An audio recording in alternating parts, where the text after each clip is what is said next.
Joining me today is Representative Chip Roy of the 21st Congressional District of Texas. Representative Roy, thank you so much for joining me today. It's always great to see you and to have you on. My pleasure. Happy to join you. Now, earlier this week in Loudoun County, Virginia, there was a school board meeting where parents were protesting against critical race theory and a transgender policy. You commented about the protests and about what was happening in Loudoun County School District, and I just want to read that tweet for our audience now. You said, "Dear Loudoun County parents, my parents moved to Virginia from Texas after 150 years of family in Texas, and I went to Loudoun County public schools, which were then truly great. What has happened to them is a radical leftist infestation, and I stand with you parents for hashtag education freedom." Now, in the news lately, we've been hearing so much about critical race theory, whether you're against it, whether you're for it. Obviously, these parents earlier this week were against it, so let's start with that. What exactly is critical race theory, and why were these parents so against it? Well, absolutely. And first of all, a little bit of background. As I said in that tweet, my family has been in Texas since the 1850s.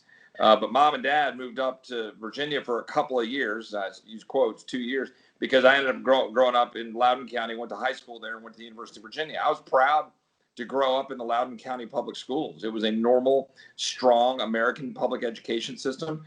I learned history. I went over to Harpers Ferry, West Virginia, Gettysburg, Mount Vernon, went all over the place, battlefields. We reenacted, spent the night over in Harpers Ferry, focusing on the key race issues. If you know the history about John Brown and the raid there at Harpers Ferry, there's great history there, and it was a blessing. But man, what's happening in the Loudoun County public school systems is an absolute tragedy, and it is a bellwether. It is indicative of what we're seeing throughout our country, where a place like Loudoun, because it's been infiltrated with a lot of money, coming in from Washington, D.C., and the suburbs that have grown out from Washington. And you're getting a lot now of these sort of woke hipster types that are moving out there, and they're running over the people who, frankly, are the folks that grew up in Loudoun, understand Loudoun.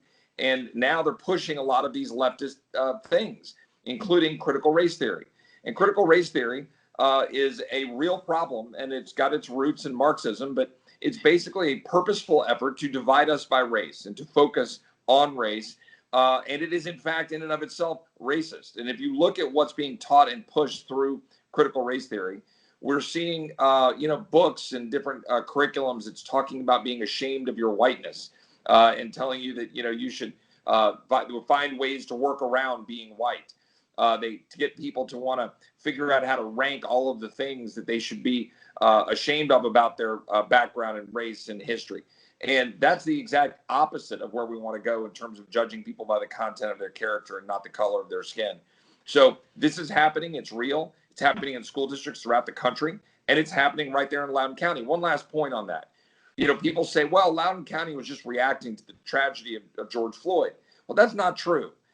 Maybe they did react to it or not. But what we know is if you go back well before George Floyd, the Loudoun County Public School System spent over $400,000 to basically buy a curriculum that's being pushed forward.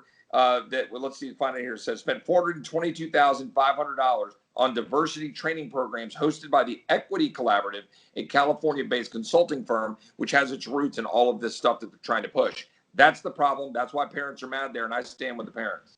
It's interesting, and you brought up an interesting point there as well, because you talk about how this is happening all over the country in terms of parents realizing what their kids are being taught, and it's not just white parents, it's minority parents, it's people all across the country with different backgrounds, coming from with different histories growing up.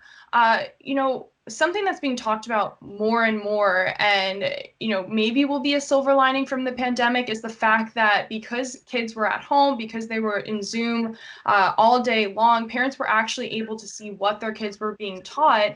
As life starts to get back to normal, as parents start to get busy again, maybe not as aware of what kids are being taught, what's your advice to them as a parent yourself, but also a representative, for parents to be, involved with what their kids are being taught, and also a civic pathway to addressing and sort of, opposing if they don't like what their kids are being taught? Well, you raised a whole lot of issues there, and they're all really great and important. Let me give you one example going back to Loudoun County. You talk about this isn't just about people, being excoriated for being, white and their whiteness. We got a mom in Loudoun County who basically fled communist China to come to the United States. Her name is Z Van Fleet. And she came and she lives in Loudoun County, and she excoriated the school board in Loudoun County because she was comparing CRT directly to the purge of anyone deemed counter-revolutionary by the Communist Party in China. This is somebody who knows a little bit about it, right? So I'm getting a little tired of these woke leftists who are running around saying this is a bunch of radical right-wing Americans who are trying to make something up about critical race theory. No, it's these leftists, these woke leftists who are trying to undermine freedom in this country and undermine the education of our children, and they're not going to let them do it. And the best part about what's happening here with critical race theory is it's bottom up and it's organic.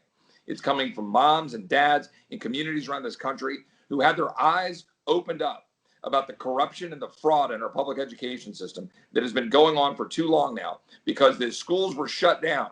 And I love it, right? It is absolute justice for the education system that these corrupt teachers unions that refused to teach our kids for a year. They hid behind the virus, refused to go out there and do it. They demanded to get paid anyway. And now, because their kids were at home being taught this garbage, American people and parents are going, wait a minute, you've been teaching my kids that every day, all day long? You don't get to do that. She said, what can people do? Take over your school boards. Go to your school board meetings. Don't let them back you down. If you're one of these parents in Loudoun County and this fellow who got arrested last week, God bless you. Go there, go to the board meetings, hold them accountable, run people against them, take them down, take your schools back. But if you can't, then take your kids out of the schools. Teach them at home, homeschool them, put them in a classical Christian school or put them in a secular classical school or something that will teach the values that you think are important for your kids to know, not to be taught that America's evil, not to apologize for your race, not to teach our children that they should focus on race and racist ideology. Do you think that there's any way to teach about, maybe the darker or more serious history of America without going, into the extreme of critical race theory, but also not completely ignoring, America's past and some of the more darker moments that we've had? So history is history. You should learn history as it is. History then gets explored and you figure out I had an AP history teacher in Loudoun County, in Loudoun Valley High School in Purposeful, Virginia. And he was a very liberal guy. And he's one of the best teachers I've ever had. We had a bunch of papers we did that year. And we had a t-shirt. In fact, we all made up a t-shirt. It was 1988. It was harder to make t-shirts back then. And it said, so what? In big question mark on the shirt. And then it had a list of all of the papers that we did because his thing was to ask, so what, right? So we would explore history. We would explore the differences between the North and the South. We would explore the roots of what happened with respect to the division and in our history. And we'd always ask the question, so what? That's what you do, is you study history and you learn from it.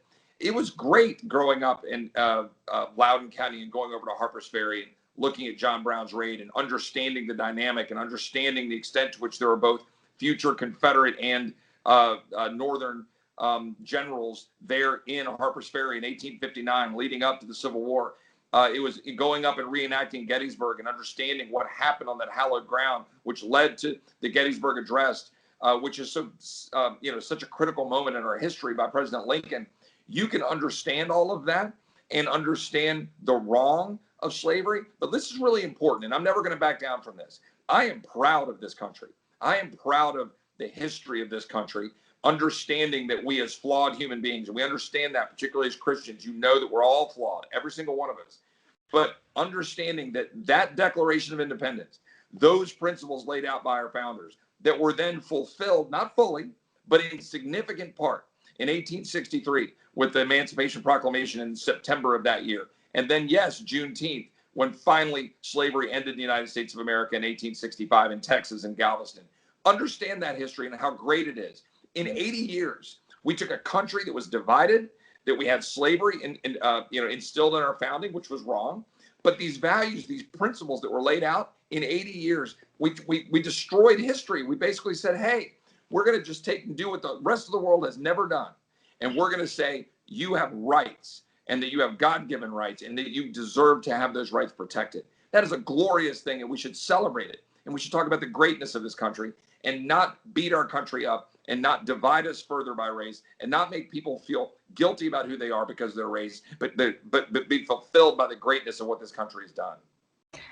Absolutely. Well, Representative Roy, I really appreciate you coming on to talk with me about such important topics. It's always great to have you, and hope you'll join me again soon. Maybe we'll get a little update about Kamala Harris's, or Vice President Harris's, visit to the border and what's happening in Texas and throughout the country. So thank you so much. Thank you for everything. I really enjoyed joining the show.